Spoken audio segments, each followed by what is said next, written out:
Hello friends, मैं CA मोहित पनेठा आप सबका स्वागत करता हूं आपके अपने चैनल टेक्स गपशप में। अब अप्रैल 2024 में जो है हम सब स्टैंड कर रहे हैं। अब हमें अपनी इनकम टैक्स की रिटर्न कब फाइल करनी चाहिए। जैसे कि अब इनकम टैक्स की रिटर्न अवेलेबल तो हो गई है, पोर्टल पे आ गई है, ठीक है। इसके लिए जो है जो है सीबीडीटी ने प्रेस रिलीज भी इशू करी थी कि हमने जो है इन डेट्स पे यही वाली आईटीआर जो है अवेलेबल करा दी थी, ठीक है ना। अब बात मुद्दे की ये है कि हमारे को एज अ प्रोफेशनल सोचना है, चाहे एज अ चार्टर्ड अकाउंटेंट, चाहे एज अ एडवोकेट, चाहे एज अ अकाउंटेंट, हमें सोचना है। क्योंकि देखो हर एक के पास नंबर ऑफ फाइल्स अलग अलग हैं, ठीक है ना। किसी को पूरे साल में 150 फाइलिंग आईटीआर फाइल करनी है, किसी को 500 करनी है, किसी को 50 ही करनी है। तो डिपेंडिंग अपॉन द हर एक के पास अलग अलग वॉल्यूम है, तो कौन सा बेस्ट टाइम है ताकि कम टाइम के अंदर जो है बेस्ट एफर्ट लगा के जो है ज्यादा से ज्यादा वो जो है अपनी इनकम टैक्स की रिटर्न बेस्ट मैनर में कंप्लाई कर पाए। तो अप्रैल 2024 में फाइलिंग करनी ठीक रहेगी, या मई में फाइलिंग ठीक करनी रहेगी, या जून 2024 में फाइलिंग करनी ठीक रहेगी, या फिर जुलाई में फाइलिंग ठीक रहेगी, ठीक है। ऑडिट के लिए हम अलग से बात करेंगे, क्योंकि ऑडिट के लिए जो है डिफरेंट टाइम पीरियड है अपने पास। लेकिन नॉन ऑडिट केस के लिए बात करें, जहां पे 31 जुलाई 2024 तक अपने को आईटीआर फाइल करनी है, तो उन केस में कब हमारे को फाइल करनी चाहिए, तो ये एक जो है अगर हम डिसाइड कर लेंगे तो उस हिसाब से जो है आगे का प्लान कर सकते हैं। इसके लिए पहले मैं आपको प्रेस रिलीज दिखाता हूं कि उस प्रेस रिलीज में क्या करा गया, क्या कहा गया सीबीडीटी द्वारा, जो कि 4 अप्रैल 2024 को जो है इशू करी गई है। तो आपके साथ शेयर हो रही है जो सीबीडीटी ने प्रेस रिलीज इशू करी थी 4 अप्रैल 2024 को, ठीक है ना। ये प्रेस रिलीज है। अब ये प्रेस रिलीज क्या कहती है कि फंक्शनैलिटी जो है हमने दे दी है, सीबीडीटी कहती है 1 अप्रैल 2024 को, ठीक है ना। यहाँ पे वो कह रही है कि टैक्स पेयर को हमने जो है 1 अप्रैल 2024 ऑनवर्ड्स ही जो है फैसिलिटी दे दी थी आईटीआर 1, आईटीआर 2, आईटीआर 3 फाइलिंग करने के लिए, ठीक है। और कंपनीज को भी जो है हमने will also able to file their ITR 6 first of April 2000 जो है 1 अप्रैल 2024 ऑनवर्ड्स, ठीक है। साथ ही साथ इन्होंने यहाँ पे बता दिया कि भैया हमने आईटीआर 1 और 4 आपको जो है 22 दिसंबर को 2023 को ही नोटिफाई कर दी थी। आईटीआर 6 जो है हमने 24 जनवरी 2024 को नोटिफाई कर दी थी, और आईटीआर 2 की बात करें तो वो 31 जनवरी 2024 को ही नोटिफाई कर दी थी, ठीक है। और साथ साथ इन्होंने कहा कि भैया ये अगर इंपॉर्टेंट बात करें, 23,000 इन्होंने कहा आईटीआर जो है असेसमेंट ईयर 24-25 की जो है ऑलरेडी फाइल्ड हो चुकी है, ठीक है ना। कौन सी डेट पे, 4 अप्रैल 2024 को ये प्रेस रिलीज इशू करी है। और इन्होंने कहा 23,000 आईटीआर जो है फाइल भी हो चुकी है, 23,000 आईटीआर फाइल भी हो चुकी है।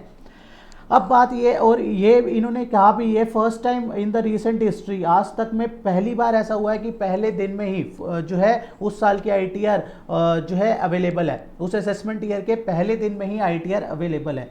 तो अब मुद्दे की बात ये आती है कि हमें आईटीआर, अब हमारे पास ये जो आईटीआर इन्होंने कहा कि अवेलेबल है, तो हमारे लिए सही टाइम क्या रहेगा। देखो एज अ प्रैक्टिशनर तो हमें अपने हिसाब से देखना पड़ेगा ना कि क्या बेस्ट टाइम है आईटीआर फाइलिंग के लिए, उस हिसाब से, ताकि हम प्लान कर पाए। हमने वही बात करी कि किसी के पास 150 फाइलिंग होगी, किसी के पास 50 फाइलिंग होगी, किसी के पास, हर एक के पास अलग अलग फाइलिंग का वो है ना। तो किस हिसाब से फाइल करें। तो पहली तो बात आती है कि बिजनेस एंटिटी की फाइल हो रही है या फिर नॉन बिजनेस एंटिटी की बात हो रही है, ठीक है, इंडिविजुअल की बात हो रही है, ठीक है ना। मतलब ये बिजनेस एंटिटी जो हम यहाँ पे बात कर रहे हैं, ये हम नॉन ऑडिट वाली बात कर रहे हैं, ठीक है ना। क्योंकि ये भी 31 जुलाई लास्ट डेट है, और इंडिविजुअल जो है अदर देन बिजनेस वाली जो है वो भी हमारी क्या बनती है, दोनों के केस में हमारी ड्यू डेट क्या है, 31 जुलाई 2024।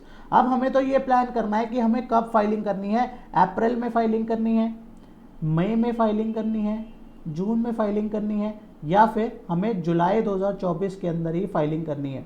तो देखो अगर लार्ज वॉल्यूम है तब तो हम ये सारा का सारा इसको बर्डन जो है जुलाई में नहीं डाल सकते, ठीक है ना। सारा का सारा उस टाइम पे हम बर्डन जुलाई में नहीं डालेंगे ना, अगर हमारे पास ज़्यादा है तो उस हिसाब से चलना पड़ेगा। अब हम क्या करें, अप्रैल में शुरू कर दें। अब 23,000 जो है डिपार्टमेंट कह रहा है कि 23,000 जो है फाइल हो चुकी है, तो क्या हम भी फाइल करना शुरू कर दें। देखो डिपेंड करता है। अब मान लेते हैं कि अपने पास जो है अभी फाइलिंग जो है अपने पास अगर हमारा कोई इम्पैक्ट आना है, चाहे हम बिजनेस एंटिटी में हैं, चाहे हम इंडिविजुअल के केस में हैं, अगर हमारा इम्पैक्ट आना है टीडीएस का, टीडीएस का कब का, फोर्थ क्वार्टर का, fourth quarter for the financial year 23-24 का इम्पैक्ट आना है, तो उस केस में तो वैसे भी हमें रुकना पड़ेगा ना, रुकना पड़ेगा हमें। अभी मई में जो है लोग फाइलिंग करेंगे तो जाके हमारे पास टीडीएस का इंपैक्ट आएगा, है ना। अगर हमने अभी अप्रैल या मई में ही फाइल कर दी हमने जल्दबाजी में, तो वो जब रिफ्लेक्ट करेगा हमारे 26 एएस में, जब वो रिफ्लेक्ट करेगा हमारे एआईएस टीआईएस में, फिर दोबारा से रिवाइज करेंगे क्या? दोबारा से रिवाइज तो नहीं करेंगे ना। तो इसलिए उस केस में तो अपने को वेट करके चलना ही पड़ेगा, ठीक है ना। इसलिए बेटर है कि अभी हम वेट करें ताकि पूरा इंपैक्ट जो है फोर्थ क्वार्टर का आ जाए।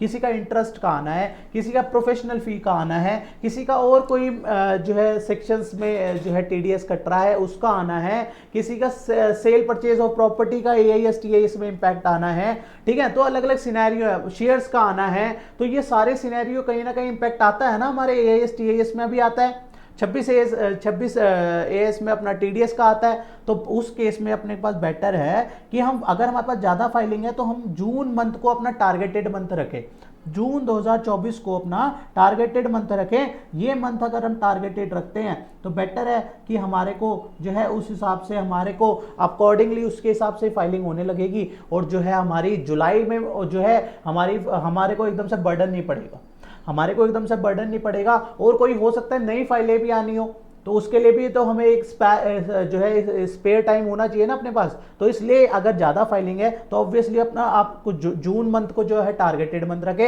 अप्रैल में तो वैसे ही मत रखे क्योंकि फोर्थ क्वार्टर का इंपैक्ट आना है, इसलिए जो है अप्रैल मंथ में तो बिल्कुल ना करें। देखो ये हमारी अपनी रिकमेंडेशन है, हो सकता है आपका व्यू डिफरेंट हो, आप कहते हो नहीं जी अप्रैल में करना चाहिए, या मई में करनी चाहिए, जून में करनी चाहिए, या फिर जुलाई में करनी चाहिए। आपका क्या राय है आप कमेंट बॉक्स पे मेंशन करके बताएं कौन सा बेस्ट सुटेबल मंथ रहता है विद रीजन। देखो रीजन साथ में जरूर देना, क्योंकि रीजन से ही पता लगता है कि क्या किस बिहाफ पे जो है आप जो है मंथ तय कर रहे हैं, ठीक है। तो रीजन जरूर बताइएगा कि इस मंथ में जो है करनी चाहिए और इस वजह से करनी चाहिए, राइट। तो इससे क्या होता है ना, हम सबकी मिलके कहीं ना कहीं नॉलेज एनहांस होती है, आपकी हमारी हम सबकी, राइट। तो बेसिकली जो प्रेस रिलीज उन्होंने अपने क्राइटेरिया बता दिया, अपने हिसाब से बता दिया, लेकिन हमें एज अ प्रोफेशनल अपने हिसाब से सोचना है कि हमें कब अपने उस जो अपनी आईटीआर फाइलिंग का जो टास्क है वो कब शुरू करना है, राइट।